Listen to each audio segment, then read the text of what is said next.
A very good evening, one and all. Fifey here from Super League HQ. We are back! The season is just a few days away, and to celebrate, we have got tonight's special round of friendly fixtures, which sees former managers returning to the Super League. We've got new faces that haven't been involved before, ready to strut their stuff on the golden turf. We've got certain managers returning to their old haunts. We've got, what else we've got? We've got current managers trying out new teams just to get the inside track. And we've also got one current manager who just decided to stay at his club. And fear not, it was an open invite for guests tonight, whether it's for the duration or just for their fixtures. And straight away, I am joined by a voice that might not be familiar to most of you, but he is involved tonight and he has been watching for a good season and a bit. Good evening, Mr. Dan Haynes. How are you? Good evening. Yeah, very good. Hello, everybody. First time involved. Been watching a bit. Looking forward to it tonight. Yeah, it should be really good. And it's good to have you involved. As we were saying off air, we've sort of chatted for a little bit for a few weeks and run a few ideas. And you're actually the proud owner. Not only are you managing Gazelles tonight, but you're the proud owner of a Gazelle shirt as well. Yeah, definitely. Yeah, when they come out, I had a look through, and the Gazelles one stood out. So yeah, I've had a Gazelle shirt. I should have put it on tonight. I was just saying, I should have dug it out. I played football in it the other night in five-a-side, so it's probably just going through the wash at the moment. And how did it fare in five-a-side? Any better than the club did this past season? No. Well, I'm not very good. I'm delighted to have you on board. As you are a new voice to those watching, why don't you tell us a bit about your champ background? You know, we were just saying again, obviously it's a 20-plus-year-old game now. Is there particular teams you like to manage when you're playing on your own? Or I know you said you started to see not just the Super League, but some of the other ones still being played online. Yeah, definitely. Go right back to when it was first out. So my first Championship Manager was Championship Manager 2 on the old red Domark disc. That's where I started. Played that for a bit. Obviously had a bit of a break, then picked up 0102 when it came out. Played that a lot. Then had a break from it again and got back into it. Well, been on and off really for 7-8 years probably. And then started to see, obviously, the community on Twitter and picking up, and from there really. So yeah, favourite sides. Unfortunately, I'm a Man United fan, which at the moment is not. So you're wishing you could go back to 0102 then? Yeah, definitely. Yeah, so obviously started as them when I first taken it up, but once you get into it a bit, moving on. I quite like although I'm based actually just outside of Cambridge, so Cambridge get picked up quite a bit. Yep. My wife's family are QPR fans, so QPR a bit as well, which is always a good challenge with the starting with the debt. So yeah. No, excellent. Well, like I say, absolutely delighted to have you involved tonight, and absolutely delighted to have you on with us. There's no set sort of running order for tonight's fixtures. As we said, there's an open invite. Many of you have been sent the link, so if you want to jump on comms, whether it's for a prolonged period or just for your games, you're more than welcome to do so. Other than that, we'll just sort of click through and play as they come up, Dan, if you're happy with that. Yeah, definitely. Yeah, excellent. And it looks like it's going to be my game up first. I can see Smuts is also in the chat, so it's a bit of a Leicester derby, this one. Both managers chatting on WhatsApp last night about how poor both of these sides really are. So let's start with what Smuts has put together for Sloss. Good evening, Fuddled Fox. First time tuning in. Welcome to the Fun House. This could be enlightening for you. Send you the link. 1 second, so I can do that. Where are we? I will send it to you in just 1 second, pal. So this is the team that Smuts has put together. While I send him the link, Dan, is there any names there that particularly interest you? Always get good results, good amount of goals at Pizarro. He normally ends up on the game at Bayern. Starts the first season, then doesn't really get games for him, so you can pick him up quite cheap. And yeah, always good for goals. Matthew Holland as well. You'll see when my team comes on the way it sets up. Right side of defensive midfield. Very good on there if you can get him early. You have to pay quite a bit for him from Ipswich, but yeah, always good good signing. So yeah, a couple of names on there. And, yeah, Shearer gets you goals as well, doesn't he? I can see we've got him on the bench. So I've never really got a lot out of Sand, though, to be honest. I know a lot of people have him, but I don't know what you think. Well, Sand has a storied Super League career. There was one year he was absolutely superb, like unbelievable. And ever since then, no one's really managed to get that same level out of him. But he's one of those players that always gets sort of put around just for the opportunity. As Mr. Smuts joins in for comms on his game, a player of similar Super League credential that Carl didn't really want to play was Joe Cole in the centre of midfield. Isn't that right, Smuts? Joe Cole. Fuck Joe Cole. Absolute fucking fraud. My 5 minutes of fame with the Dragons absolutely refused to perform for me at any opportunity. So I'm really, really glad to have him on board tonight. And we're delighted that you could pop on in between feeding and nappy changes. Yeah. You mentioned we were speaking last night, and the one thing I did say was make sure our game's on really late so I can definitely 100% be involved. And first game on. But you're quite a controversial character, so I was kind of I was doing it for the fans, because no one really wants to hear from you other than me. Let's be honest. That's fair point. You're quite confident going into this one, though, aren't you, pal? Yeah. Confident in as much as I've seen how shit your team is in relation to how poor this team also is, and I can pick out at least 4 players that I don't think are completely dog shit. Whereas I can't pick out any that aren't in your team.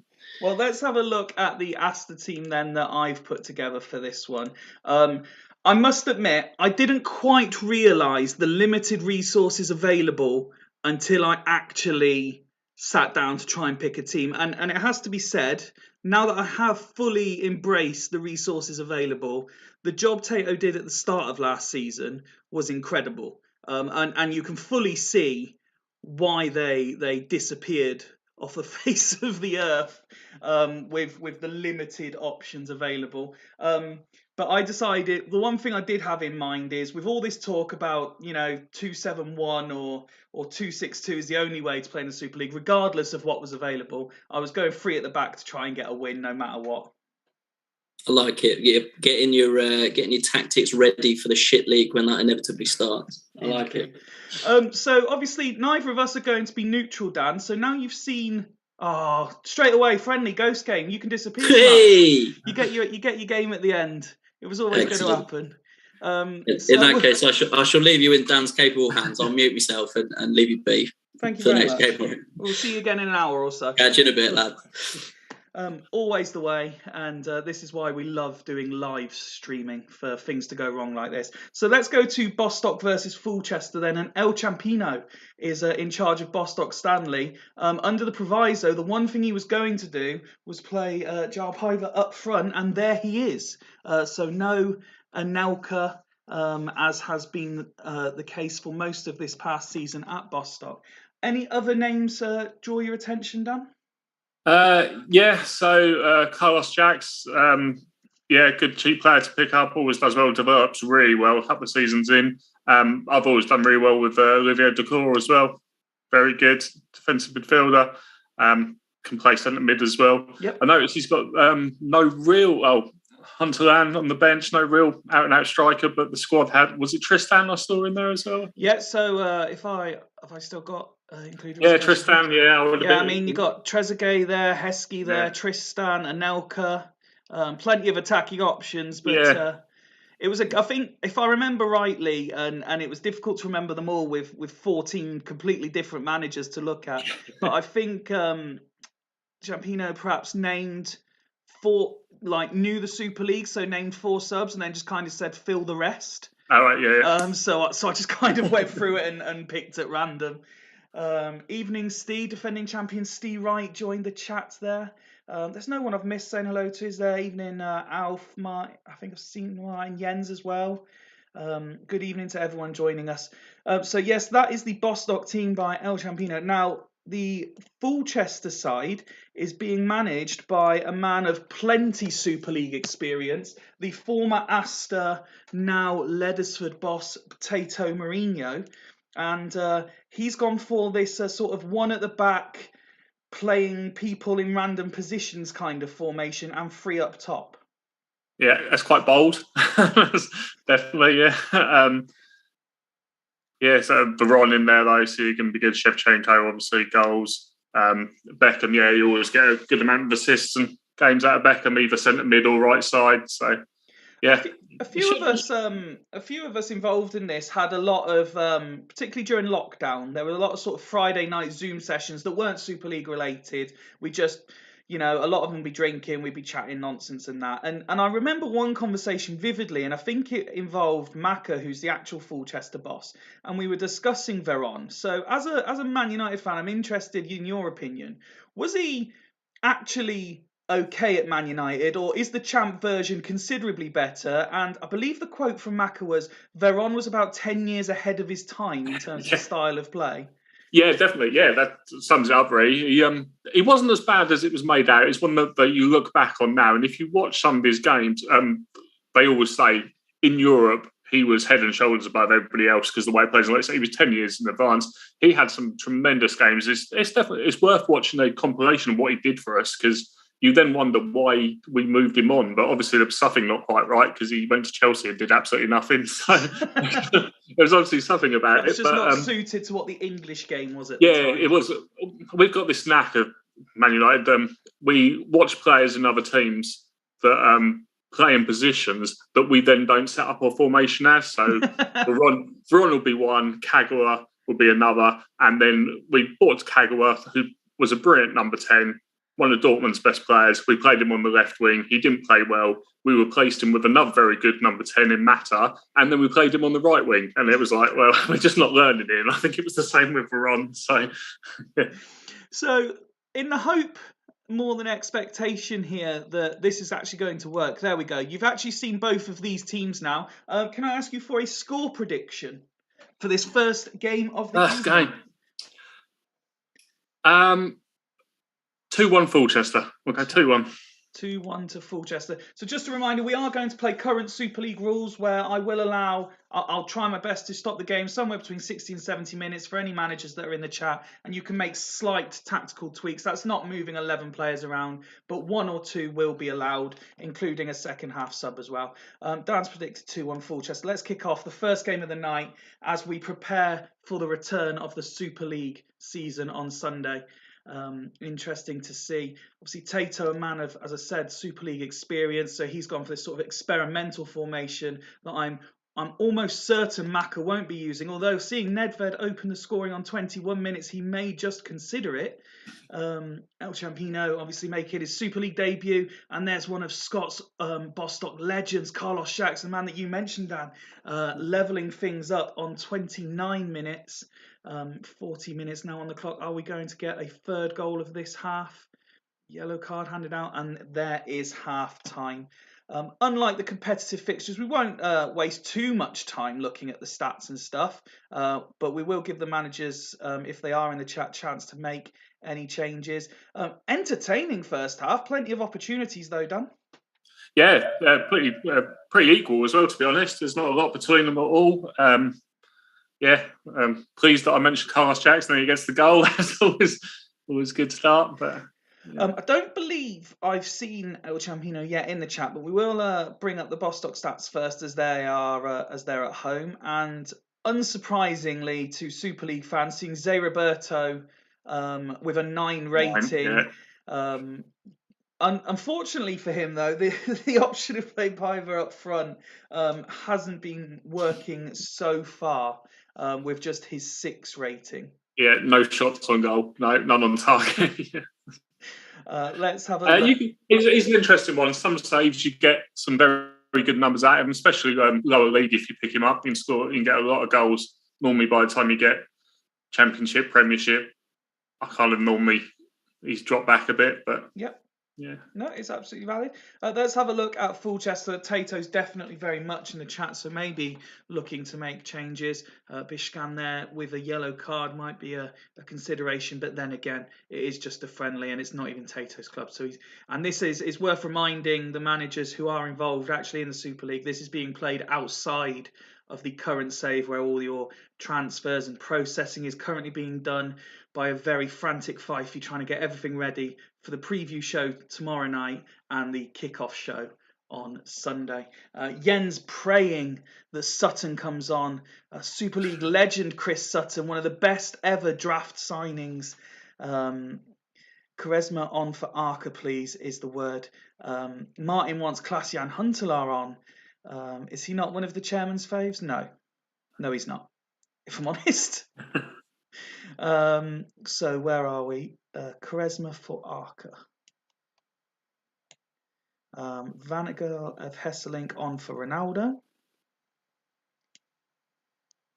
Where do you stand on the, again, as a Man United fan, the Ronaldo is the proper Ronaldo, Cristiano is the fake Ronaldo debate?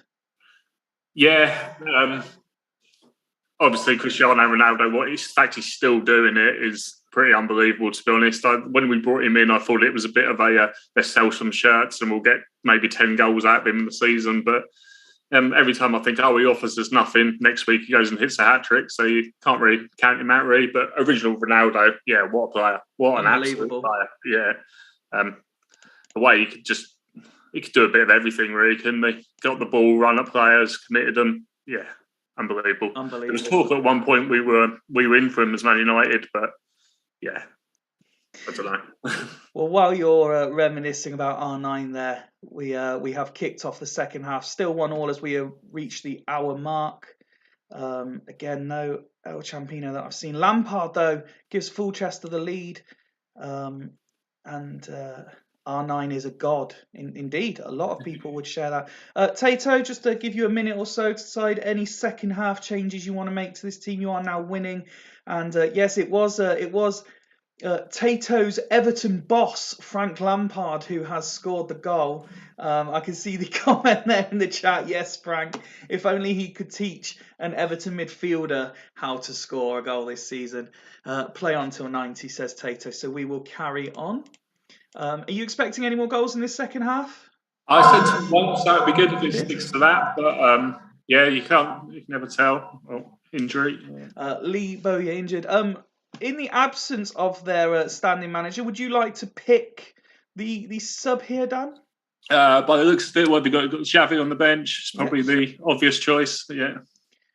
Now again, peak prime Xavi. What a player! Yeah, what a player. The way he happened to come through the same time as Iniesta and complemented each other in the centre midfield. Yeah, what a player. Yeah. So 13 minutes left to play. Still 2, and it's 3-1. Oh, Beckham's been disallowed because Nedved was offside. Heading towards the final whistle. Bostock equalised though through Olivier Dacour, man you mentioned in the build-up. But Fulchester again, and it's the substitute. Jan Vennegoor of Hesselink in injury time wins it for Tato's Fulchester. And game 1 finishes how we hope they all will, with plenty of goals, plenty of opportunities, Dan. Great way to start the evening. Yeah, good game. Yeah, very good game. As we said, it's pretty level overall stats wise. Yeah, good start, entertaining start.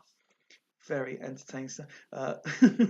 Fucking class at this game, me, says Tato. Well, you can't argue with that. And the substitute scoring the winning goal and getting man of the match. They say managers are paid to make the big decisions. Was it not one of the someone else in the chat praying for Vennegoor of Hesselink to come on, though? So more, it's not more that you're good at this, Tato.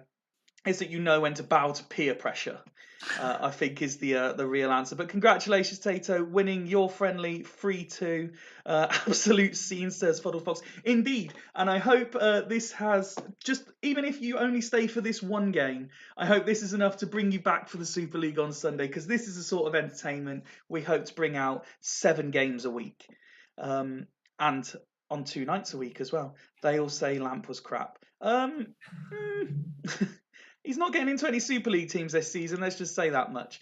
Next up, the heavyweight tussle. Northern Burn entertaining Devils. So we have got Sir Dimble of Churchtown. What a job he did last season at Churchtown. And his draw for the friendlies was to take charge of former champions Devils, who this coming season are under new management again. It looks like since I left the sort of Sir Alex Ferguson role, We've had a David Moyes in Hodgie, and now we've got Rob coming in to do a Jose Mourinho or Louis van Gaal type job, purely for you there, Dan. Let's have a look at the Devils team, and he's actually gone with one of his Churchtown tactics from season just gone, and Dimble's going to try and win this game as well by playing just about every strong player Devils had. There was no messing about here, was there? Definitely, yeah, very strong side. Always get good numbers out of Barry Ferguson. A lot of people talk about Mark Kerr, but if you've got a choice, then it's Barry Ferguson every time to centre midfield for me. Barry Ferguson. So it's worth saying, because no one other than you at the minute can see, I am wearing my my Devils away shirt, which does have Ferguson 8 on the back of this one specifically. Yeah, excellent. Yeah, it's very good on the game. Kuehl as well, always good. And then nice free defensive midfielders, which I'm all for. So that's good. That's a good start. Nice, strong defensive. No, absolutely. A couple of more interesting names on the bench. Tommy Wirtanen will get his first appearance of the season. Nicola Ventola will get his first appearance of the season as well, if they were to come off the bench. Other than that, it's mainly first team players making it up. A couple that won't be featuring for the Devils next season, including Oliveira, who will be joining his former manager at his new club. I appreciate that Mike Savage has fully embraced the corporate branding. Evening, Dimble, just in time for your game, sir. Welcome to the party. I like that Mr. Savage fully embraced the corporate branding of Northern Burn, including using their traditional hashtag. You'll notice that his formation has been called Northern Burnley. Burnley, who did win 2-0 tonight. Although I was trying to get him to use hashtag Savage Burn as his hashtag for this, but he's not seemed to take the bait on it. Nice, yeah, excellent. Another strong looking side out there. Depends what kind of Samba you've got, Chano Samba. You could get the 50 goals a season one, or the one that hardly scores at all, but pretty good. He looks to be developing quite well. Yeah, a couple of other strong names in there. Totti as well, obviously, very good. Well, Totti is an interesting one for those who are sort of new to the Super League. Fantastic stats, and he was one of those who absolutely nobody could get a tune out of, and then all of a sudden, Ian Edwards, the legend that is Ian Edwards, I don't think Mr. Northern Burn would take lightly to hashtag Savage Burn. Ian Edwards all of a sudden started getting absolute numbers out of him. I mean, his goal contributions might not look that much. I mean, only 6 last season, 11 the season before. But I mean, previous to that, 7s were as bad as good as it got. I mean, you look at this first one here, 6.83, and then all of a sudden he's significantly improving at Northern Burn. I suppose he is playing with better players as well. It's going to be an interesting season for Burn. Normally widely tipped as title favourites. However, I do know that they have allowed 1 or 2 key players to leave this season, and to pastures new. And we are now joined by... Good evening, hello. Can you hear us okay? Evening. How are you? Good, thank you. Good. Good. Well, welcome aboard. You looking forward to this? Cannot wait. So when's mine and Steve's match? Is it 2? Sorry, its sound isn't quite coming through too clearly at the moment. Sorry, it's okay. Can you hear me now? Yeah, that's better. All right, sorry about that. Yeah. So when's mine and Steve's match? Is it coming up soon or? Yeah, yours. In fact, I can play it after this one if you like. Sounds good. Well, we're just kicking off Northern Burn versus Devils, and we were just looking at the Northern Burn team. I'll just give Michael Stewart, who Mike was suggesting might get a game off the bench once he saw him there. So I'll just show both teams quickly again. And Dan, I'll start with you if we can have a score prediction, please. We'll go. I see some goals from the Devils, so we'll go 3-1. 3-1 Devils. 3-1 Devils. What do you think? What do you reckon? Me personally? Yeah. Well, see, I'm always going to back Devils. I kind of have to. But Northern Burn are very good, so I'll go 2-1 Devils. Chris, yourself, any predictions on this? 2-1 Burn. 2-1 Burn. 2-1. Looking at that lineup. Let's kick this one off and see which of us is correct. Sorry, excuse me. And it's Northern Bird who take the lead through Fiore. As I start choking at the thought of Devils not winning, obviously, live in the studio. But Northern Burn still attacking, looking for a second goal before half-time. But then the Devils on the stroke of half-time, and it is Harry Kuehl, one of the men Dan was speaking about, does level things up. Not quite as free-flowing as the first game, Dan, but still quite entertaining as these two go to war. Yeah, another good start. Pretty level again, but all sides seem to be very, very tight tonight. So, yeah. Good. I think the way the fixtures have been designed is to hopefully make them quite competitive. So let's have a look at the home side first. No real surprises here in terms of ratings. Lucas Neal not really making an impression, unfortunately for him, and Hoffland maybe struggling just a little bit with the Mpenza effect. As for, we'll just leave that on the screen actually for sort of 10-15 seconds in case Mr. Savage wants to make any changes before we move over and show Dimble his team stats. Frey having an awful game in goal. You can't even say he's not having saves to make, to be fair. So that 5 rating's a shock for him. Montero not messing about though, doing what he does best. Usually wearing the captain's armband, but Nesta wearing it for this particular friendly. You mentioned Barry Ferguson in the build-up. He's having a fairly decent game.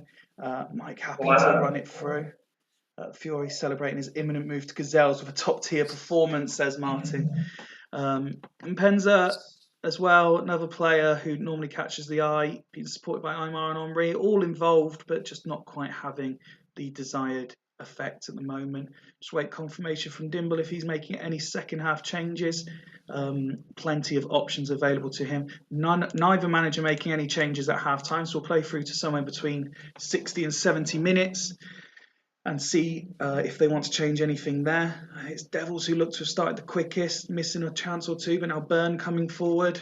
And again, and it's Cherno Samba, it looked like it was hit from 20 plus yards to regain the lead. And there's a red card now for Fiore. So winning, but Mr. Savage has a decision to make. Chris, yourself, if you were in charge of this situation, would you just be moving Pires central, or would you be altering it slightly to sort of maintain the lead? I'd bring Fier on and take probably Maxim off. And then make it a 2. Yeah. Mike's reacted quite entertainingly in the chat to the red card. He's now realised the magnitude of the decision he has to make. How about you, Dan? As it's a friendly, would you still be going all out for goals, or would you be looking to make sure, particularly as Mike's not a Super League manager, would he be looking to get that win on his CV? Yeah, he obviously won the win. I personally probably would just drop Tossie back into centre midfield. He can play there, give it a few minutes. If not, then look at maybe Vieira or go, like I said, one of the strikers off and another central midfielder. Well, for the time being, he's just moving Pires central. I'm sure he'll give it 10 minutes and then make a judgment call on it. As we say, still winning. Until now, where Harry Kuehl levels things up on 68 minutes.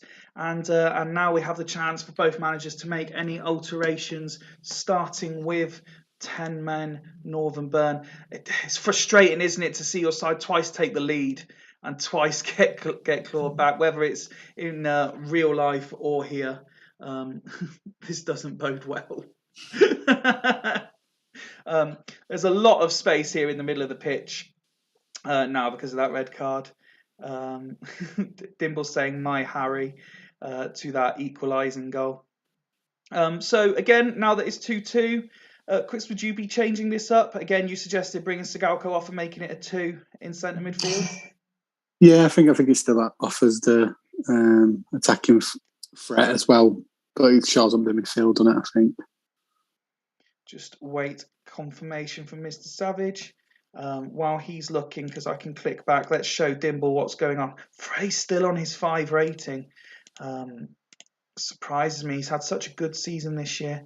Dan, would you be making any changes looking at that to this Devils team, or do you fully expect him to take advantage and go on and win this? Yeah, I'd expect him to go on and win it from here now. Still playing pretty well, creating chances. Probably leave it as it is for now. Okay, well, we do have a change for Northern Burn. Perez is coming off for Vieira, and he's going to stick with the one man in midfield. But let's face it, if that one man is Vieira, it's like having two men there, isn't it? And just wait clarification from Dimble if he's making any changes. This is why we do these friendlies, to get used to how long it will take to do this during the course of the season. GVB for Makoku. That's an attacking change. And swap Barry to DMC, take the arrow off of him. Like that. So not quite as attacking as I was expecting, but certainly a move to try and win the game. Let's see if it works out for Devils. And it has worked straight away. The substitutes come on and scored. It's 3-2 to Devils. But Totti from 20 yards as well. Frey is not dealing well with these shots from distance. It's 3-3 and another entertaining conclusion to a game. Chris, 3-3, and what a performance that is from Byrne when they had 10 men for what? Best part of just over half an hour. Yeah, I'm totally surprised. But I mean, prolific in it. 6 shots, 5 on target, 3 goals. I mean, Frey's had a nightmare there. Mike, on the other hand, will be absolutely delighted, won't he? Definitely. You got to be on you. And I can see he's got straight into the chat there. What a game, Dimble. Well played. Dan, let's have a look at Devil's side. Will Dimble, as a Super League manager, using one of his Super League tactics against them? I mean, it doesn't really matter that it's against a non-Super League manager, I suppose. But with a Devils team that had an extra man for half an hour, to then eventually take the lead and still not win, he'll be a bit frustrated, won't he? Yeah, I'll be a bit frustrated with that. Obviously, a 5 from your goalkeeper is the last thing you want. Really, even playing against 10, that isn't going to help you out. But other than the 5 for the keeper, nobody's really had a bad game for him. You get somebody in who picks up 7 or a 7, then you probably win that. So. No, absolutely. And I can see Mr. Mega Horse said he enjoyed that. Dimble saying, well played, Mike. You have my number. You are my boss. And Mike again going with #feel the burn. Harry to the massive, please, Fifey. Is that one of your confirmed deals? I don't know. I haven't processed all the Churchtown ones yet. We want to go to Dudley Hill next, don't we? Yeah, if you don't mind. Not at all. It's the big one. This is the big one, is it? Steve does have the link if he wants to join in as well for the chat on this one. But talk us through your thinking on this particular #FuckSteeRight tactic. I just went with anything I knew he didn't like. So I know he didn't like back 4, so I went with back 4. No, he didn't like sweeper, so I went with a sweeper. He loves DMCs, so I went with no DMCs. I thought he didn't like 3 up front, but it turns out he does like that, so I'm a bit gutted. So I'd like to change my tactics if I can really quickly and just put arrows on Inzaghi and Saviola out to the wings. Yeah, why not? Because I know he hates that. Yeah, he hates that. So that's good enough for me, guys. Yeah, you're happy with that? I'm hoping we get a hammer in here. Well, the thing is, because you're playing against Steve, he won't want to beat Dudley, but he has actually beaten Dudley before. He played a friendly last season as Fulchester and beat them. Oh, no, he never. He lost as Fulchester, didn't he? Ryan took charge of Dudley and beat him with his Dudley team that nearly came bottom. Steve has just put boo. And Mike saying, watch this win, 8-0. Jens saying, lovely tactic. Dan, any particular names of interest in this Dudley Hill team? Remember, this is the current champions Dudley Hill as well. Yeah, brilliant in the final. Played really well. The thing to look at there is Heitiger, sweeper. Sweeper's a very unused position on here, so that'd be interesting. One in midfield. I'm all for defensive midfielders as well, so this worries me. But yeah, just that big open gap sort of here. Yeah, that's it. Yeah, you can get away with less at the back and a lot of defensive midfielders, but I don't know about no defensive midfielders. That's going to be interesting. No, Future. And as you can see, look, a couple of players there who's not even had a squad number this season at Dudley Hill, now getting the opportunity under their caretaker manager. Steve asked for Churchtown specifically. He's gone with a very Churchtown-looking tactic, a very Super League relevant tactic. This is something Dimble has played many times himself, Dan. Like the look of it, and any particular names? Yeah, like I say, Super League tactic. Wrexham, obviously. Luke Chadwick is brilliant on the game. Also a really good, nice guy. I'll add to that. Luke Chadwick, he's local. He's local to me. He's just up the road. He played kids football a couple of years above me. So yeah, really good guy. But he currently runs a kids football training thing as well. That he does. Yeah, I follow his Twitter about it. Yeah, plays the game before me on a Monday night. Always stops and says hi and that. So really good guy. So yeah, hopefully something from him. That'd be good. It's worth saying I'm a bit disappointed in Steve myself, and this is why I'm supporting Dudley tonight, because not only was he that uninterested in the friendlies that he specifically asked to be part of, that he tried to pick an injured player, but unlike Tato, he's not taking the opportunity to try something extravagant. He's gone all out to be traditional and just go for the win. Now that he's a champion, he's just got that taste for it. He doesn't like to lose anymore. He's lost that sense of fun, I feel. But Dan, let me ask you first then, as the neutral, a score prediction, please. I'd like to see the different formation from Dudley Hill to do something, but I'm afraid I can't see it. I'll go 2-0 Churchtown. 2-0 Churchtown. Chris, do you want to put a prediction in, or are you happy to just watch from the sidelines? 5-0 Churchtown. 5-0 Churchtown. Let's kick this off then and see if it's as long a night as you think it could be. Well, Churchtown certainly started the strongest. He lost 7-2 and 8-3 in Swamp. Yeah, I had a terrible team. Let's not kid ourselves in Swamp. And it's Luke Chadwick scored, but it's been disallowed. Heitinger hat-trick, says Martin. Bullet headers. And there's Hussein making it 1-0 to Churchtown. Dudley coming forward looking for an equaliser. But Arnold Bruzink, who had such a good end to the season, makes it 2 just before half-time. And Dan, Churchtown asserting the dominance that you were both predicting. Yeah. So 7 shots on goal or 5 on target. It's a pretty good half, really, isn't it?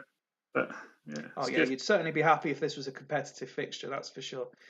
Chris, I'll come to you first then. Pretty much are you just looking to trash the reputation of the defending champions? Is this what you're saying? My son's actually plays for Dudley now, so I should really want him to win, shouldn't I? So should I do some subs? Go for it, by all means. Let's go for it.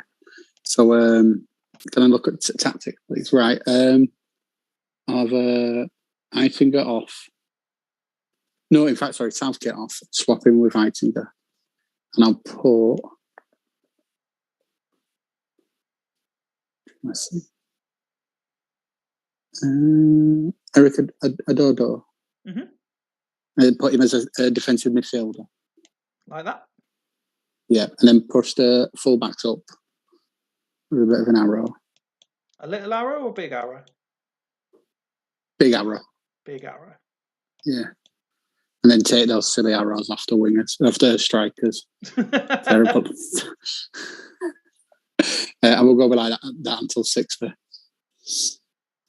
And just for Alf in the chat, who spent a lot of money in the auction on Johan Elmander, he'll be playing for Aston next year.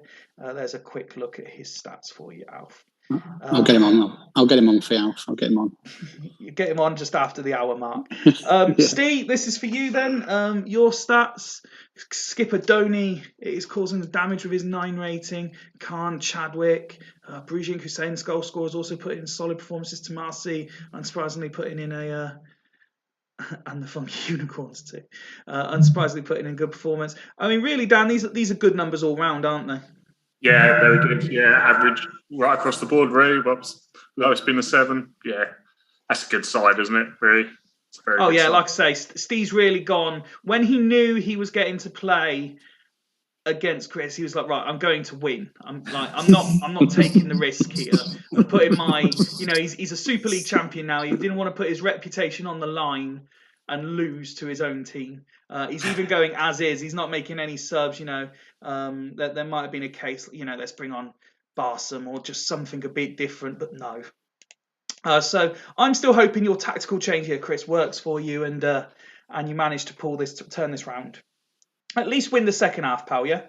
Yeah, that'll do. 2-1. Come on, let's go. And Dudley started very quickly in this second half. And it's certainly become a bit more end-to-end. Van Bommel picking up a yellow card.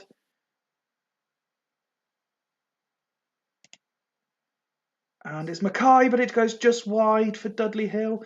Any further alterations, personnel or tactical, Chris? Yeah, I'll put Kaka on for Cahill. Kaka for Cahill, yeah. And I'll take Tony off. And then who do we say? Elmander. Elmander coming on for big Luca Tony. Is that it? Are you happy with that? Yeah, they're doing well. Keep it like that. Okay. And as for Steve, let's have a quick look at the Churchtown team here. See if he wants to make any changes. I'll grab a quick drink while he gets a chance to review that. Dan, how are you enjoying your first taste of live Super League action, even if it is just friendlies? Yeah, it's good. Yeah, definitely. Yeah, yeah, enjoying it. They've both been good games so far. So they have been. And if Dudley can get a goal in the next sort of 10 minutes, it'll certainly make it interesting there as well, won't it? Yeah, definitely. Steve won't be. Steve will start getting even nervous, even though it is a friendly, because he won't want to see Dudley Hill score here. The tactical changes should help him out now. They should be, yeah. I think so. We'll give him sort of 10, 15 more seconds. And if he doesn't reply, then we will carry on as is. So really, Steve's going with the other person's tactics here, isn't it? So it's not really his win, is it? I think you should tell him. Yeah, I think next time you're chatting to him, you should tell him that specifically. Davis for Raquel. I went to his house a couple of days ago, and he had this on a home save as well. So I mean, he's just typing it. It's just typical.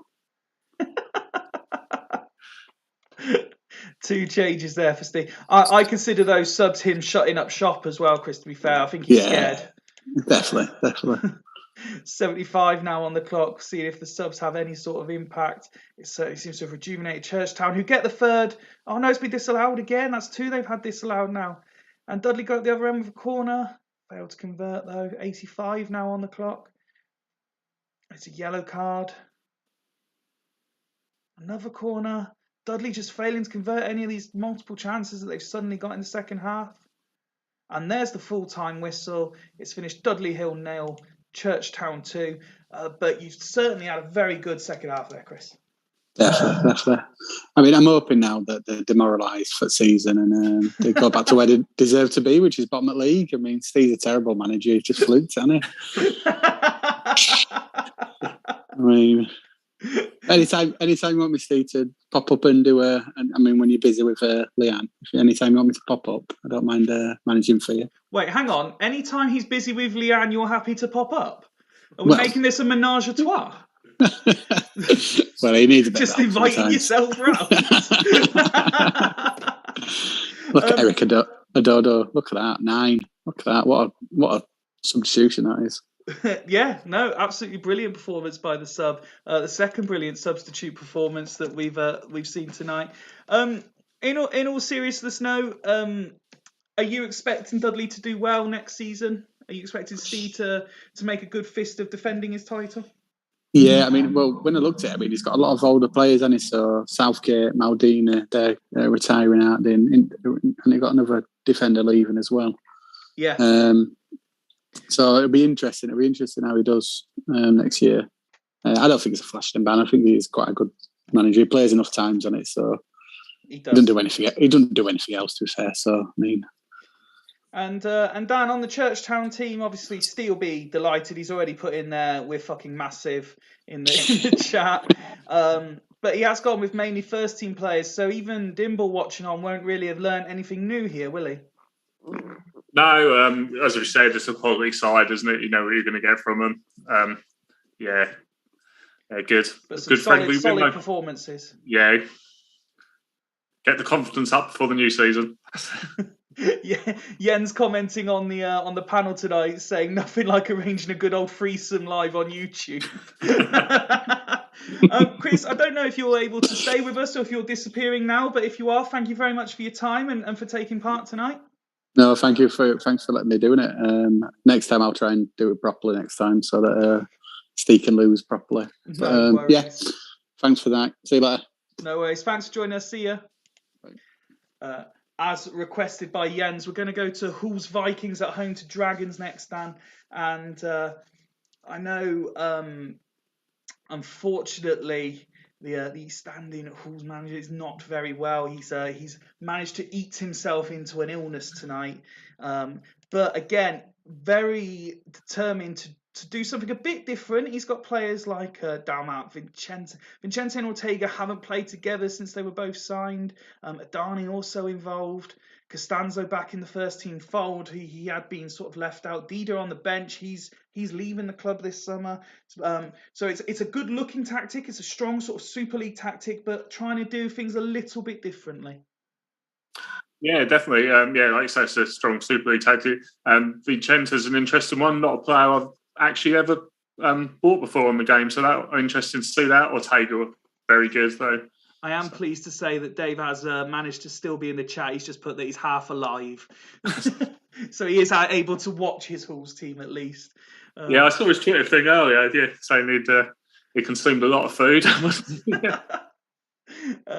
Jens saying it, almost suggesting it's part of the fabric of Hull's managers by saying we usually drink ourselves into illness, but eating is okay as well. Gerard there, Turan playing on at right wing back. Candela was one of the players of the season. No Viduka available because obviously he was back at parent club Dudley for these friendlies. But Crespo had a perfectly good season in the end. There was a lot of questions at the start of the season, but he ended up doing very well. Yeah, Crespo, very good player on the game. Yeah, scores a lot of goals. Normally ends up with winning the Player of the Year awards at the end with his goals. So. Yeah. Well, this was his best score. 15 and 28. Yeah, very good. Yeah. Two Bob Beers is fun for no one, says Mike Savage. Let's have a look then at the Dragons team. Dragons who are being managed tonight. I don't think I've seen him in the chat, but Champ sort of Twitter legend, Mr. Rocks, has been in charge, and he promised something a bit sort of out there, and out there is what we've got. He's gone with one of these one at the back formations. He's risked a slightly injured Balmer on left wing. He's playing back behind a front three which I did have to check 3 times was correct, includes Ibrahim Said, who I've not seen anyone play up front, I don't think. No, yeah, that's an interesting one. A lot of people have him and play him at centre back and say he's brilliant. Personally, I play him defensive midfield, and very good player from there. Back's an interesting one as well. A player that I only probably noticed about probably a year ago and started picking up the game, but good behind the front man. Yeah, number 10 role. Very good. So there's a couple of us. I'm one. I think Macca's one. Possibly Hodgie to an extent. There's so many players we've become aware of because of whether it be mainly Super League, because that's the one we're involved with, or whether it be through watching some of Rox's streams or watching some of the stuff like Duggan and Wooder and that have done in the past as well. So many players that we've only just learned about. And as you say, for a 20-plus-year-old game to still be learning is unbelievable.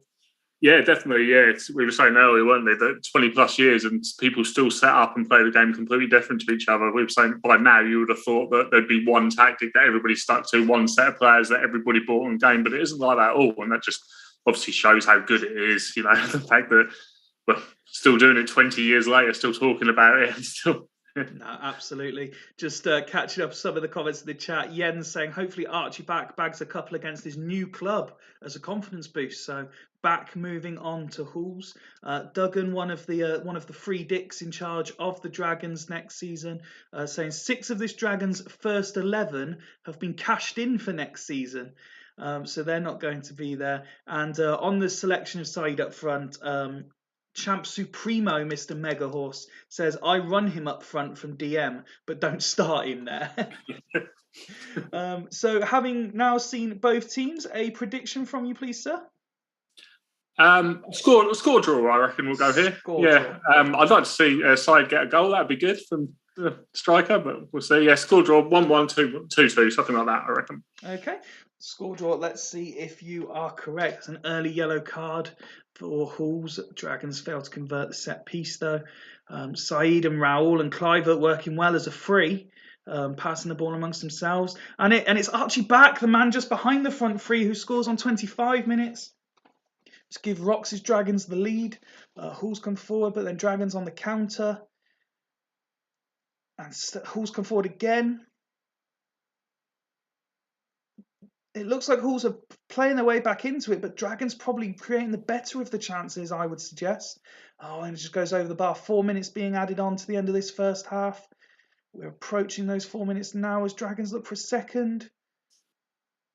But Halls gets it from 20 yards. Another strike from distance tonight, and it's Johan Vogel. What a season he had for Halls. And on the stroke of half time, he makes it 1-1. I mean, the stats sort of back up what I was seeing there, Dan. I appreciate that because I've got it on very fast. It's just a lot of bright lights coming down the screen at you. But Dragons certainly look to be creating the better of the chances. Yeah, definitely looked like they were creating more. Would have maybe expected the 2-1 Dragons at half time with those stats, but the goal though from Vogel will make Dave feel a lot better, I'm sure.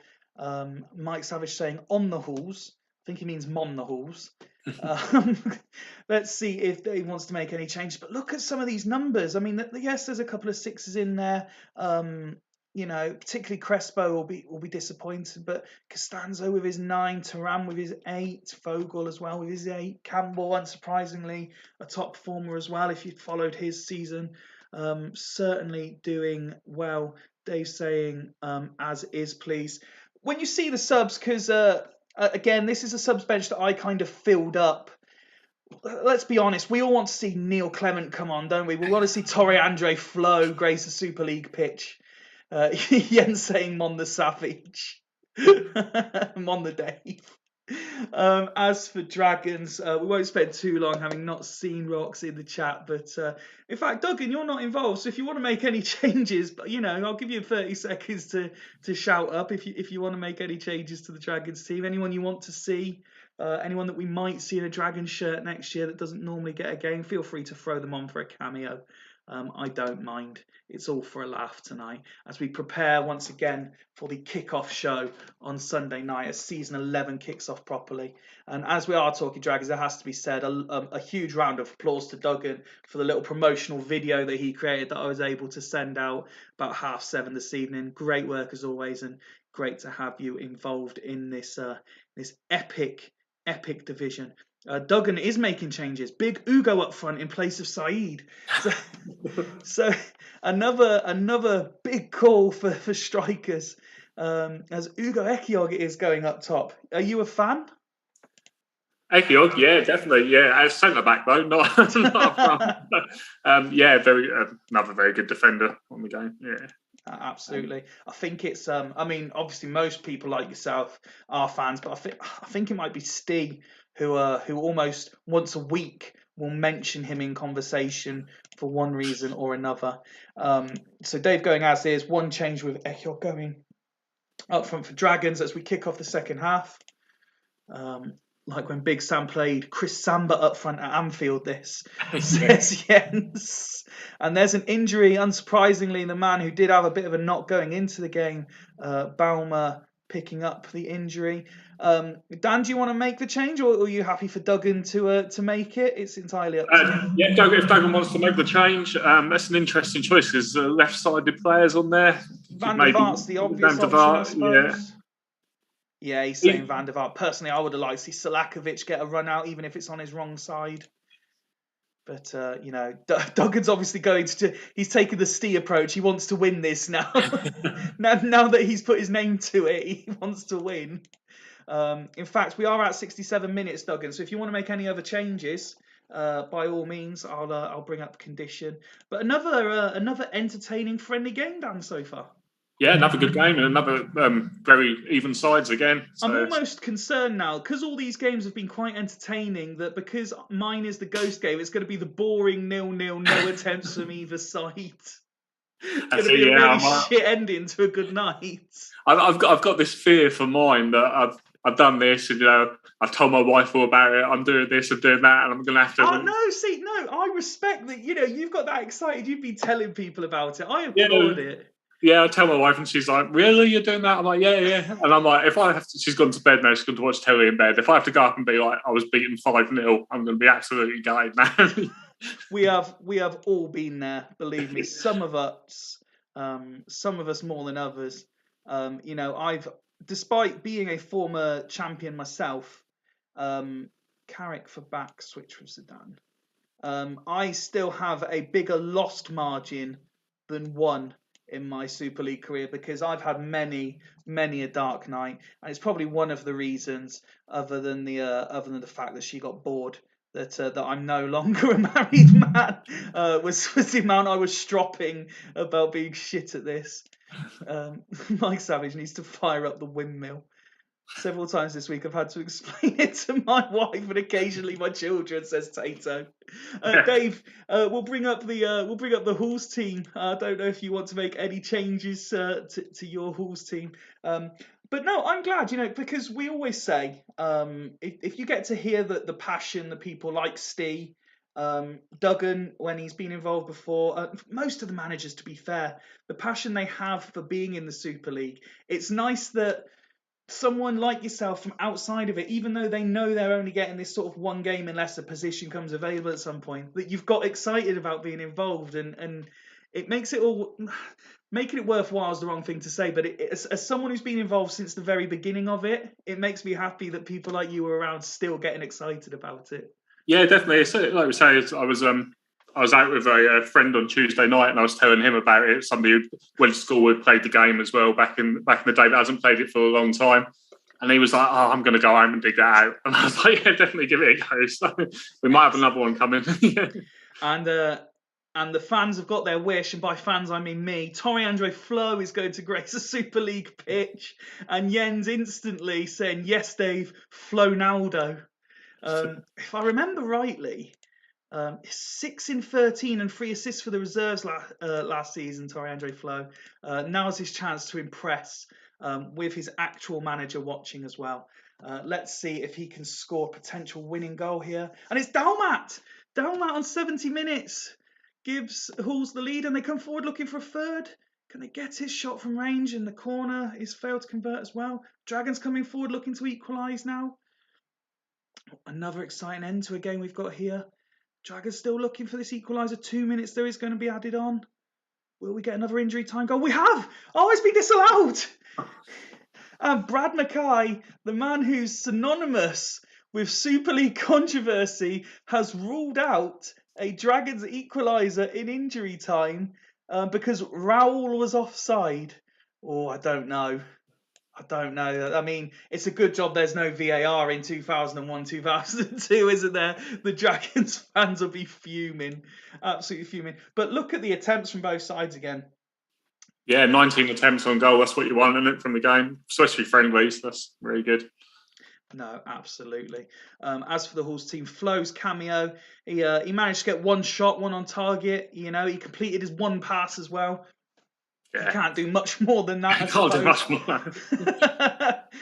Lillian Thuram picking up man of the match for his performance. Costanzo maybe making a claim again with his actual manager watching. I'm interested in some of the sort of less likely names to be involved. How did they get on? Daniel Adani getting an 8 rating for his performance. Could he be involved next season a bit more? Jens in the chat saying thank you, Dave, with handshakes. Perhaps he has learnt or picked up on something. It's Dalmat as well. Not commonly, just the one appearance this season. Maybe he'll be a bit more involved. As for Dragons, to be fair to Duggan, he just sort of dropped in on this tactic, but he's given a fair few people a run out. There's a few different names in there, so maybe they would have picked something. I don't expect to see this played again, personally. There is VAR in the starter kit, Fifey. Well, the starter kit can go fuck itself then, because no one wants it.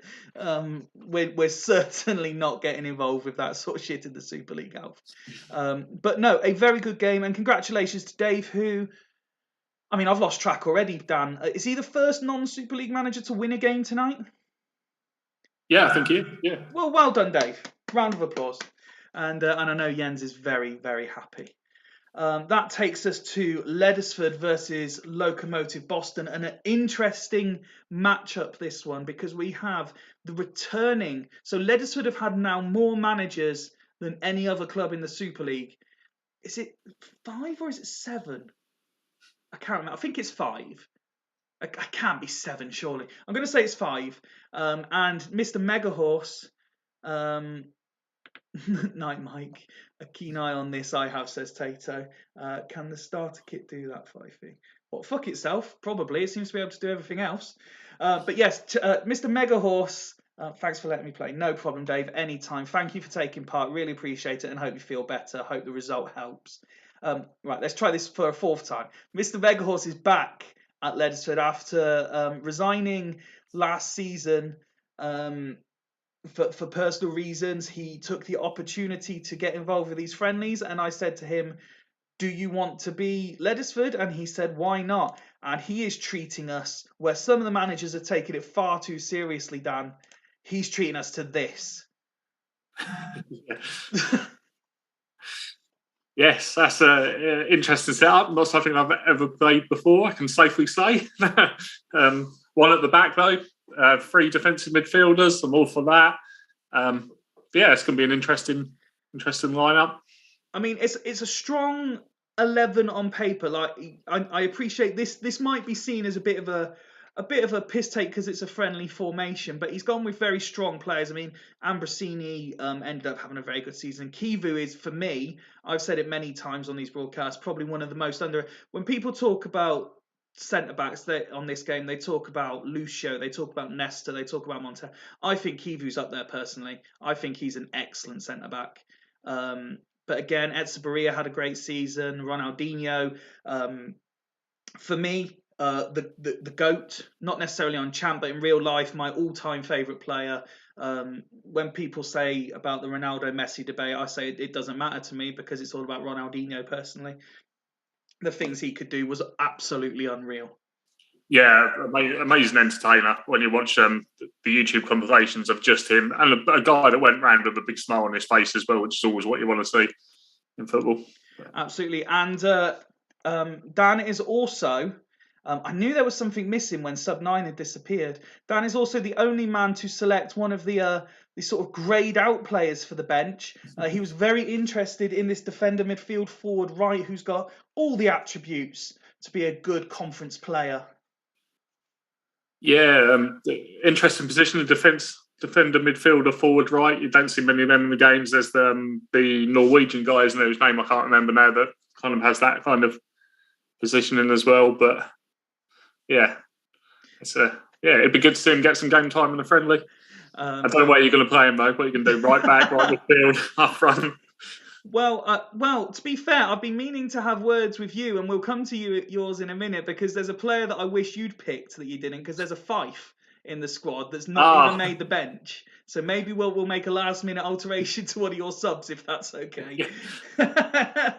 But I'm just catching up on the chat while you were talking there. Tato, I've heard this is a tried and tested formation. Put some respect on it. Alf Bridge saying players in the right positions, not necessarily in the right order. From the former Leddersford, now Astor manager. Lee Young Pyo, back from his loan this season, plays his first game for Leddersford. As for Loco, so for those not as familiar with the Super League, Loco have this sort of friendly rivalry with Haggis, and it just so happens that Loco tonight are being managed by Haggis's head of, I can't remember what his official job role is, head of tactical analysis and statistical breakdowns or something, but basically they're being managed by Super League legend and another former Leddersford boss, Mr. Swan, who's been involved in other things such as Swemp as well. Much liked guy within the Champ community. Technical analyst. Thank you, Smuts. And this is the team he's gone with. Now, again, Loco are synonymous with being the old school, sort of boring Arsenal, win every game 1-0. I described it when I posted the teams yesterday, as the most attacking looking Loco side we've ever seen. And it prompted Greavesy to just put load of sick emojis. Because he will not be happy seeing this. He'll be like, someone has completely ripped up the playbook at Loco here. He will not like this. But what do you think? That doesn't look like going for a 1-0 win, does it? That's got 5-4-6-5 written all over it, hasn't it? Got like late 90s Kevin Keegan Newcastle. Yeah, basically. Yeah, a couple of good players in there as well, though. An interesting one for me though is Rivaldo. Never got anything out of him on the game. Left side of midfield, left side of central midfield, behind the front man. Never got anything out of him. As you can see by those numbers there, nor anyone else. No, that's it. He's one of the ones that sometimes he leaves on the free, doesn't he? And you think, oh, I'll have to sign him. And then you sign him after a couple of games, he's on your bench. And yeah. Thoughts on Luis Figo? Again, wonderful in real life. Absolutely dog shit on this game. Yeah, exactly. I think ages ago, somebody posted something on Twitter about Figo, and I replied and said, if somebody can tell me where to play him on the pitch, I might have a go. But and they're like, he'll play anywhere, and I'm like, well, he's never done for me. So. Well, there is enough people in the chat here that they're either all going to say he's absolutely dog shit, or someone will say, I got these numbers out of him. I'll send you the screenshots after. I believe, if I remember rightly, you recently changed it. Is it at Dan Champman? Twitter handle for anyone who can prove to you that Figo is actually good? Yeah, that's it. If anybody's got any screenshots of some good numbers from him, then I'll be interested. And Rivaldo as well, if you've got anything for him, I'll be interested. Alf saying he plays well at DM. And I mean, who the fuck plays Luis Figo at DM? Tato saying garbage myth. Martin saying Figo at wing back. So there's differing opinions. He's saying he plays like Giggs at wing back. A score prediction, please, Dan. It's interesting, isn't it? One very attacking lineup, one interesting lineup. This has got goals, isn't it? Yeah, it's got goals. We'll go 3-2 Locomotive. 3-2 Locomotive. And it has to be said, I don't know if you've got a second device open so you can see the chat as well, Dan, but I just want to let you know if you haven't. Tato Mourinho is the first one, and I'm expecting more to follow. He's put, I like Dan me, more Dan, please. So, excellent. Yes, thank you very much. You may be getting invited back for some actual Super League action throughout the season. Thanks for having me. No, yeah, it's been good. Yeah, I was a bit nervous to do it, but no, yeah, good. Do you know what? It's strange, isn't it? How everyone says they're nervous to do it when all we're all doing is just talking shit about a 20-year-old game. Like we're making out like we're on Match of the Day or something. Yeah, that's it. Yeah. Martin has actually put good value for money, isn't he, Tato? Gazelle's manager in the waiting for sure. Well, let's see how you do with your audition first, eh? We're already half an hour in, and Montella, who's just been voted World Footballer of the Year, for anyone who saw the breaking news before we went live, opens the scoring on 35 minutes. Ledesford looking to equalise, but failing to convert their chances. It's Figo now, and there's the half-time whistle. Again, when you look at the tactics, it's probably expected, but fairly open game, end to end. Yeah, fairly open. I thought we might get a few more goals in the first half, but yeah, it's good. Was it Scholes with the assist as well? Good old Paul Scholes. Can't beat him. Paul Scholes, I think it was on Monday Night Football a couple of weeks ago, possibly Wayne Rooney was saying that Scholes should have been the first name in the Premier League Hall of Fame. Yeah, I wouldn't. As a Man United fan, I wouldn't disagree. I think he's absolutely brilliant. Yeah, one of the best players. There's like goals compilations, and to see a guy that started up front, dropped to number 10, dropped to centre midfield, and actually ended up playing defensive midfield, and could do everything. And the goals, like for a guy his size, the amount of headers and in the box, absolutely unbelievable. Smuts has decided to take umbrage with that by saying he got less assists than Peter Crouch. Yeah. So by all means, if you want to engage in that one, or just do like most other people would and ignore him completely. So, as you're going to say, Peter Crouch is better than Scholes, that's a good argument for another day. I'd love anyone to tell me that Peter Crouch was better than Paul Scholes. Probably wasn't even better in the air than Paul Scholes. True, yeah. Martin for Rude, please. So this is an interesting change. Rude Van Nistelrooy coming off, and Talon Martin coming on. Talon Martin, who at the time Mr. Megahorse paid £2 million to bring him, and then failed to make an impression after the former boss left. Daniel, technical advisor Martin asks Alf, better in the air, irrelevant. Xavi didn't get many assists either. Now, I'll accept that, Tato, because you didn't dare say it's all about the pre-assists, because just like XG, pre-assists is the stat that really fucks me off with modern football, is when people say, yeah, Iniesta got all the assists, but Xavi got the pre-assists. No, that's not a thing. It was going through my head and I couldn't think how to word it, that he was the man spraying the ball from deep wide, which was then crossed in and scored. But they've said it, I won't mention it. No. Just the one change then for Megahorse. Swan isn't here, so we won't spend too much time on this. Tato's demanding Papadopoulos. It's not me in charge, Tato. I can't make the subs. It has to be Dan that brings him on. I've not employed him yet, Alf, but could be on the cards if he gets a tune out of these, says Martin. And Tato pointing out, and I think this is the Dan effect, we're going to call it. There are more viewers for this tonight than there are for a normal Super League night. I'd like to thank each and every one of you for watching tonight's pre-season friendly episode. We know you're only here for the Dan. He's a big toe man, Smuts. So we will carry on with the second half of this game as there is no Swan. And I'm sure when we stop the game on about an hour, there's Paredes making it 1-1 shortly after kickoff. I'm sure we will get the Papadopoulos that everyone wants to see. Come on, Cassano missing an opportunity there. And Montella hitting the bar. Loco really coming forward. Strange to see. But Ledisford take the lead. And it's Talon Martin, the substitute. And 10 minutes fly by. We're into the 80th minute. Is Mr. Megahorse at 2-1 up going to bring on Alan Papadopoulos? And if so, who's he going to come on for, Dan? Yeah, are you going to play him wide right, forward right? I mean, he could replace Evan Nielsen or Etsabaria. But then again, if you really want to test the youngster out, Lee Young Pyo struggling a little bit with fitness. Maybe you put the right-sided player on the left. That's actually something I've been the past few weeks. I've been having a look at because inverted wingers didn't really exist then, did it? No, that's it. We'll just give Dan sort of 30 seconds or so to make any changes he wants to make. Remember, tactical changes are allowed as well, but he's a big fan. Here we go. It's the moment that Tato and the whole Super League have been waiting for. Papadopoulos coming on for Etsabaria. There he is, the young man, 17-year-old Aussie, versatile. Perry coming up for Martin. Wait, centre-back Chris Perry is replacing the substitute who's just scored potentially the winning goal.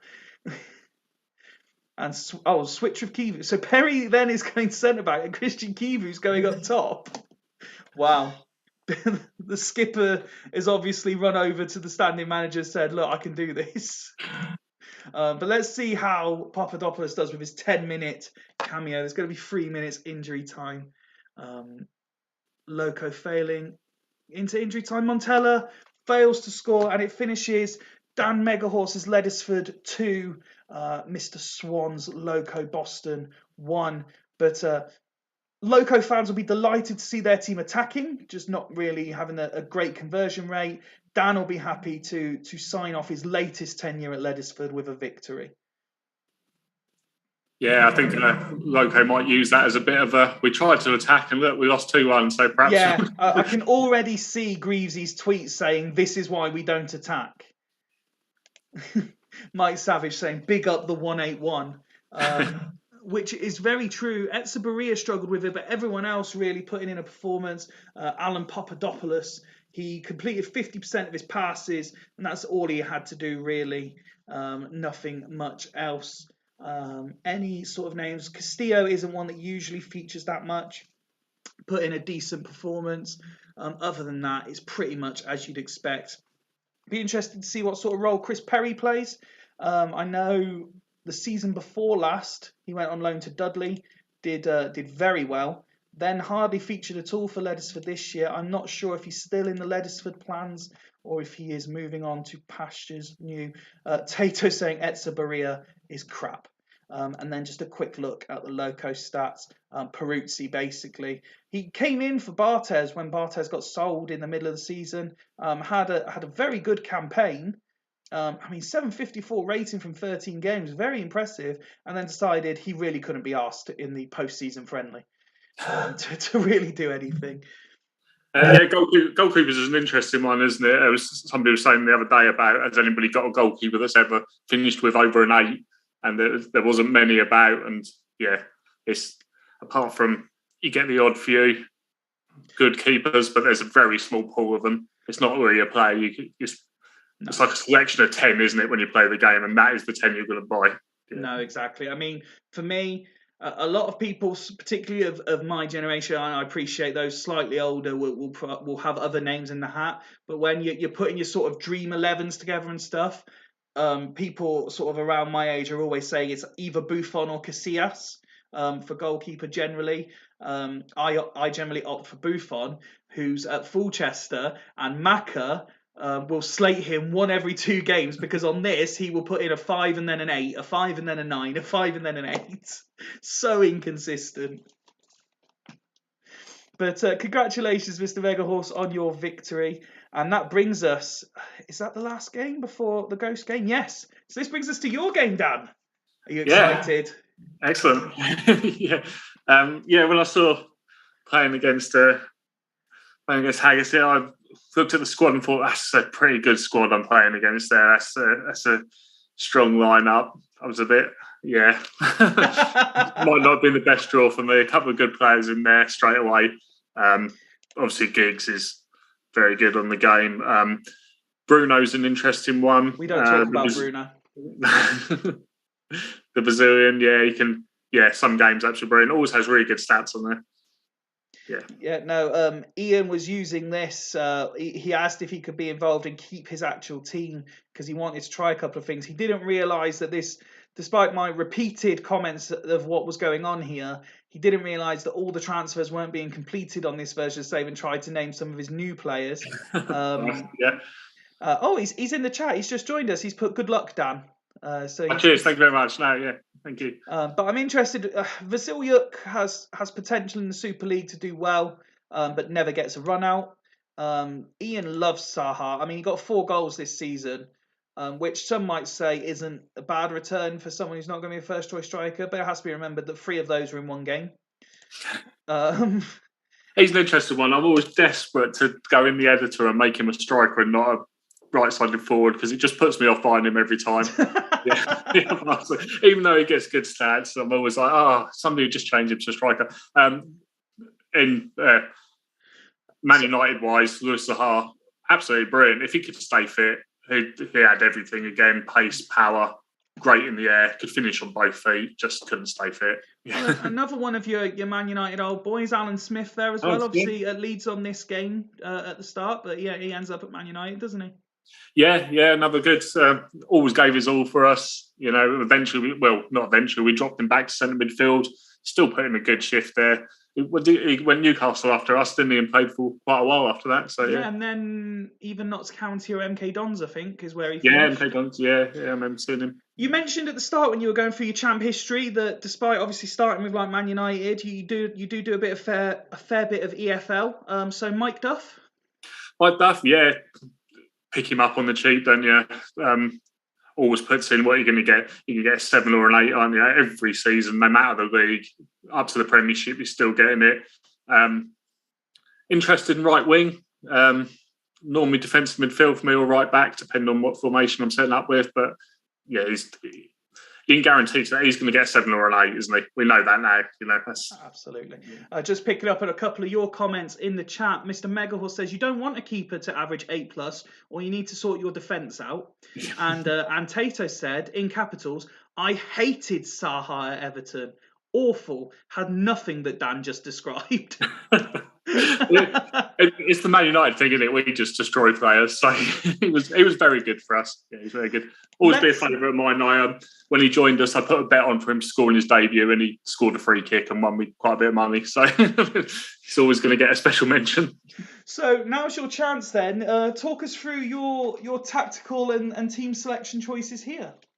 So obviously over the years tried quite a few different formations. This seems to produce quite a few goals set up like this. One at the back, bit controversial, tried with two, but I seem to get more goals out of just having one and one further forward, packing the midfield. Defensive midfield, I think, is probably the strongest position on the game. If you get three good defensive midfielders, you can dominate most games. And then midfield-wise, always seem to line up with an attacking midfielder and a standard midfield centre.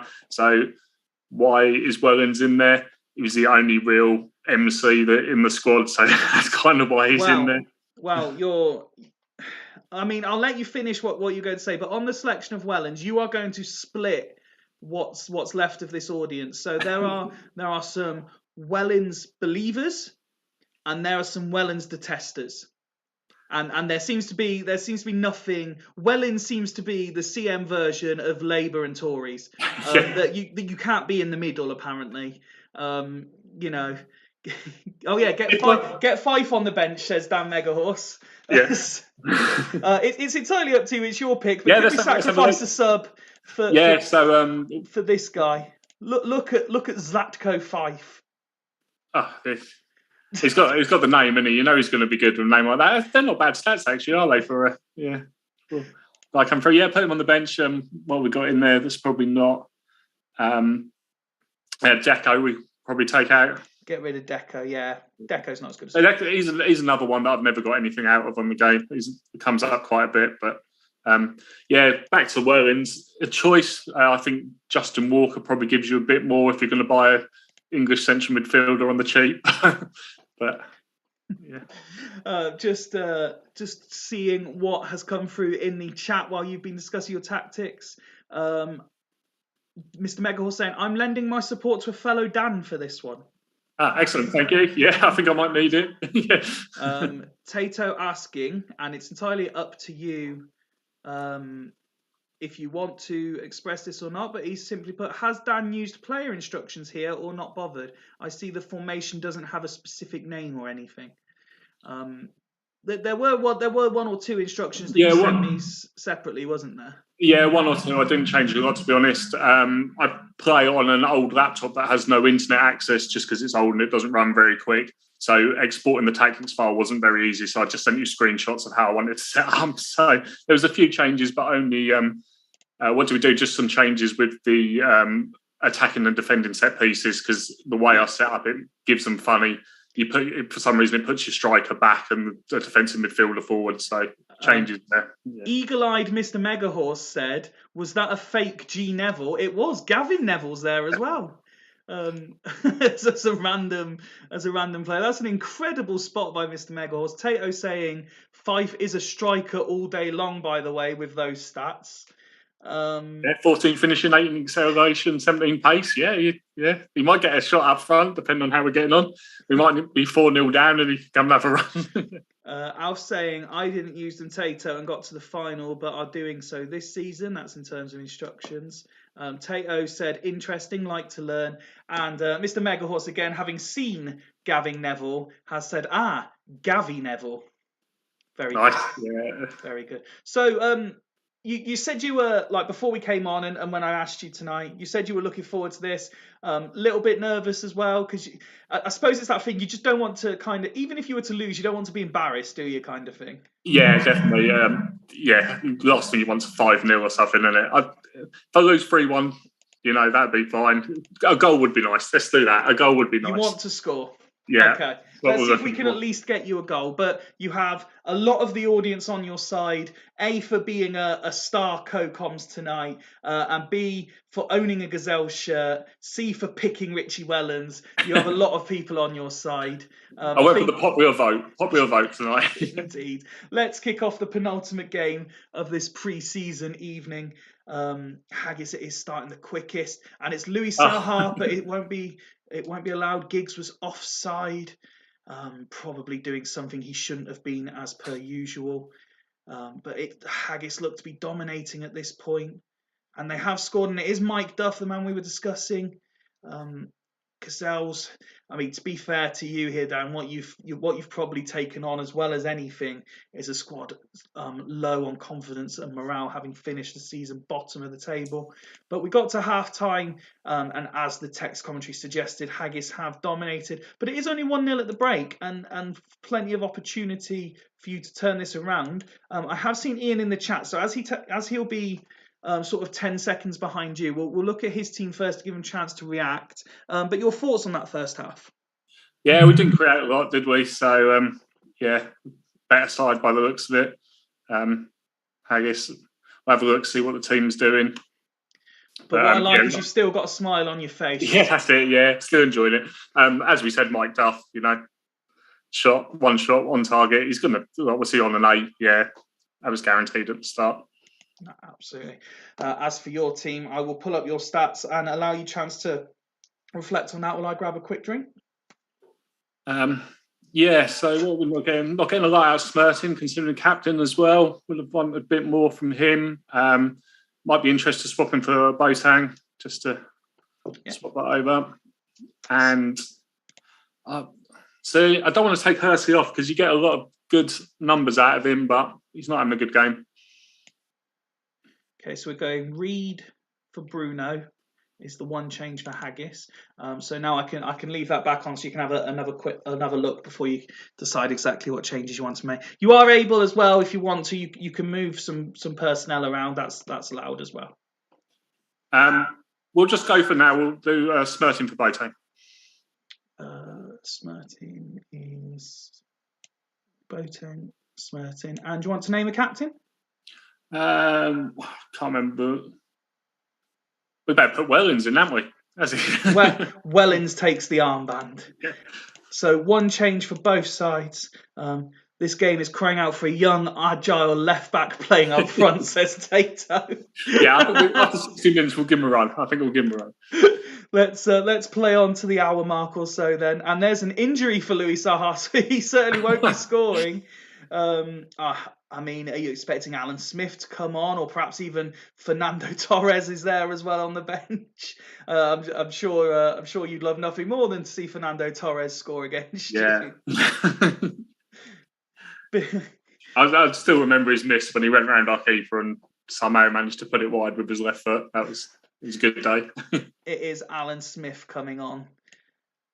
I like Alan Smith on this game. I think, again, he's a very underrated striker. But we kick off, and it's Haggis coming forward again. Vaughan's converting Gazelles, a couple of set pieces. Approaching the hour mark. And then 10 minutes fly by with nothing happening. We'll start with your side here then. I will give you sort of 30 seconds to a minute to review the fitness, etc. And then announce any changes you wish to make. 20 minutes to rescue this game. I think we've got to get Fife to go up front, haven't we? In place of Vieri, he's not doing a lot either. It's like to go Fife in place of Vieri. Bold move. And just to try out, we'll swap Hersey and Asamoah over. I've had a lot of success. The inverted wingers? Yeah. I didn't for ages, and then quite a latest save.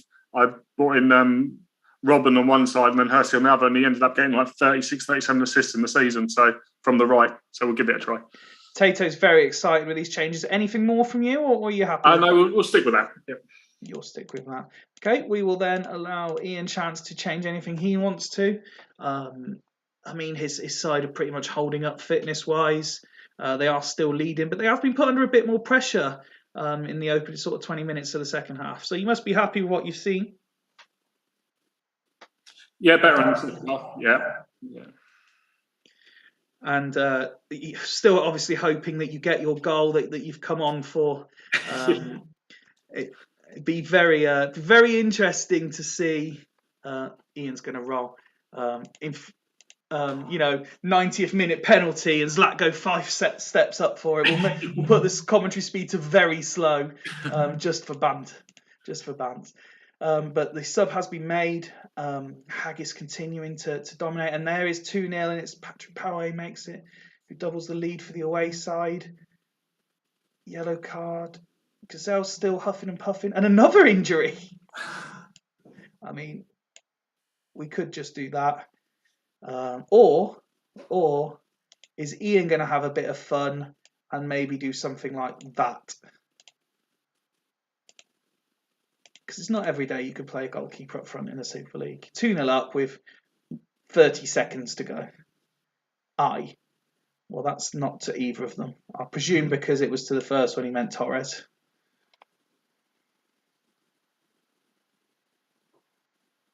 Just wait for his confirmation. Not that it matters. You decide, Fifey. Well, I'm not going to rub it in by putting a goalkeeper up front. There's the full-time whistle. Unfortunately, you didn't get your goal, Dan, which your performance on co-coms deserved. Unfortunately, your performance on the pitch didn't. Yeah, really disappointing. 2 shots on target. I was expecting a bit more. But I think what hasn't helped you there was the issues in getting an actual tacked file. And having to do it. I think if you'd been able to specifically do everything the way you wanted to and send it over, that might have helped. But maybe then again, Haggis were just too strong on the night. I mean, you still picked up man of the match despite losing 2-0. Yeah, coming from the centre-back, another player very good on the game, playing anywhere across the back line. So, yeah, that's good, yeah. Well played, Haggis. Yeah, deserved it, thoroughly deserved it. I didn't get beaten 4-0, so there you go. No, this is true. You didn't want to be embarrassed, and you certainly haven't been. There's already comments flying through. So Tato initially said, "Damn, mate, that was fucking terrible," and then he did follow that up with, "But your squad available was horrific also." No, I'll take that. Yeah, I'll take that. And Ian, the Haggis manager, put, "Good game, Dan, mate. Pleasure listening to you on comms. Make sure you come on again." Cheers, thank you. No, great. Yeah, thanks. And that's probably, in fairness, as good as Haggis have played all season as a combined unit. So perhaps this is something that we might see again from them in the new season. That the trials certainly worked for him there. But that brings us back to where we started. And the Sloths versus Asta game. Sloths managed by Smuts with this lineup here. And I believe Carl is now back with us for the game. How are you? He is indeed, mate. He is indeed. I've had me head in the shit league editor this entire time and managed to get one whole team done. So we're buzzing for it. As someone who's joined me for a few episodes of this during your tenure, what do you think of Dan's debut performance? And I mean, absolutely on comms, sensational. not as Gazelle's manager. Absolutely sensational. He's already getting himself tapped up, ready for a stint with me on the shit league as and when that finally runs. Yeah, he's certainly earned himself some admirers, and as I can see him as well, good looking fella. Love it. Cheers. Do you know what? Yes, I haven't mentioned what a good looking fella Dan actually is. Really? Oh, thank you very much. Indeed, mate. He's got that strong manly accent as well. The hair grew over lockdown, and it's the top knot for me. Yes, it's the top knot for me. As a fellow previous top knot wearer myself, I'm a big fan of that. Yeah, it makes you a better footballer, at least 10%, doesn't it? So that's why it stayed there. Yeah, exactly that. I used to get when I had mine, I was the Aldi, the Little Messi, the Creepy Perez, Tash as well. I didn't enjoy that one. And Homeless Ginola. That was another one. Yeah. Because of lockdown for 2 years, didn't play football for ages, and I turned up for the first game with long hair and it tied up, and my mate walked up to me and he goes, "All right, fat Jimmy Bullard," and I was like, "Yeah."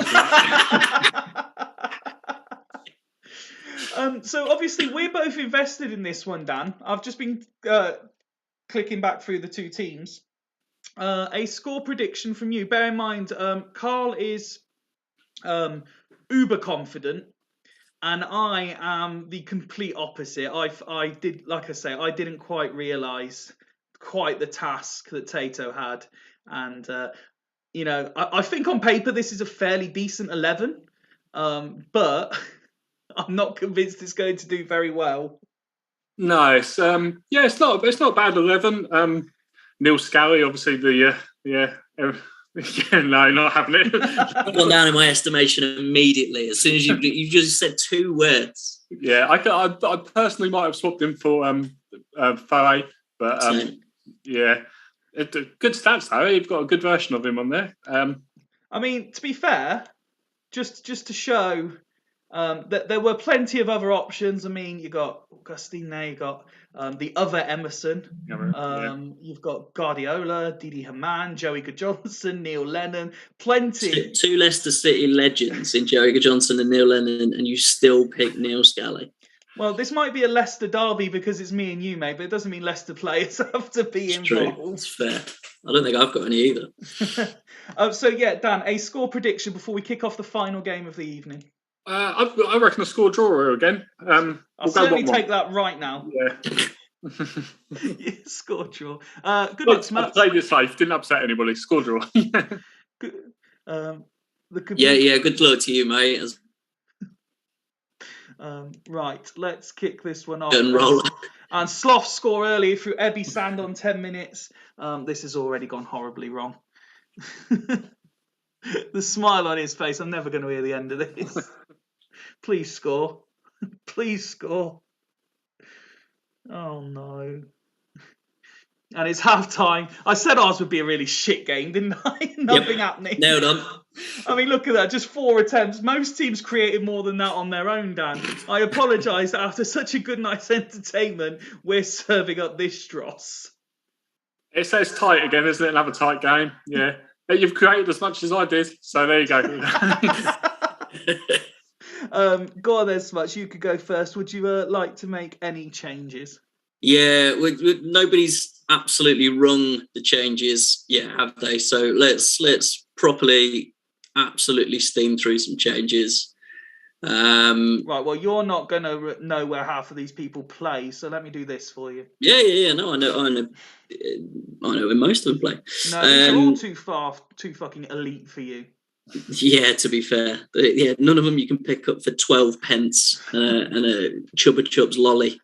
From the Romanian 4th division. Yeah, that's fair.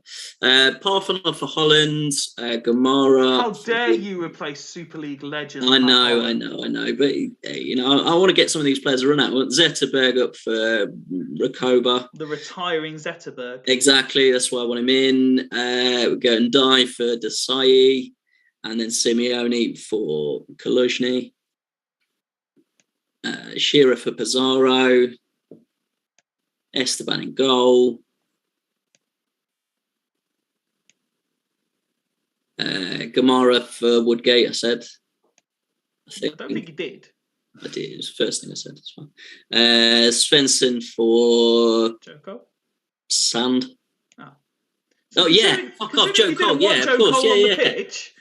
Yeah, well, I just ignored him completely, pretending he wasn't there. And then Zlatan for Sand. Excellent. So you've made all of the changes. All of the changes. You've got proper Sven on us. Yep.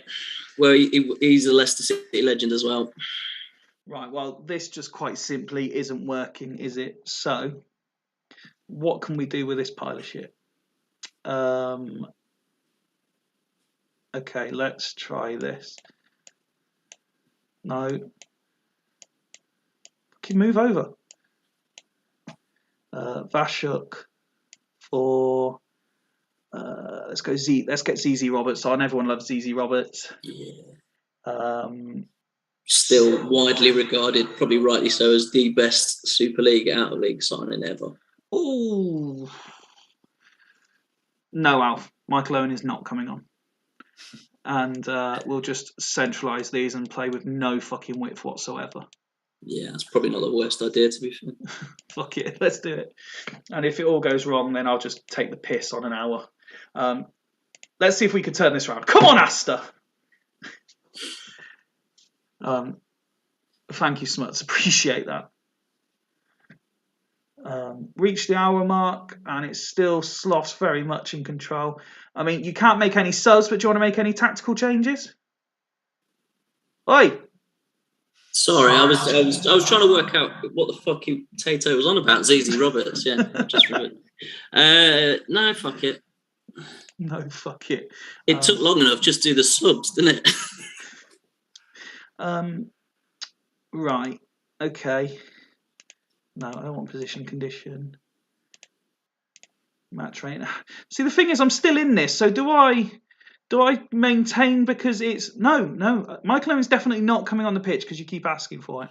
Do I have a bit of fun or do I? Oh, fuck it. Bear in mind, I'm going to be insufferable either way. Shay Given ever played up front?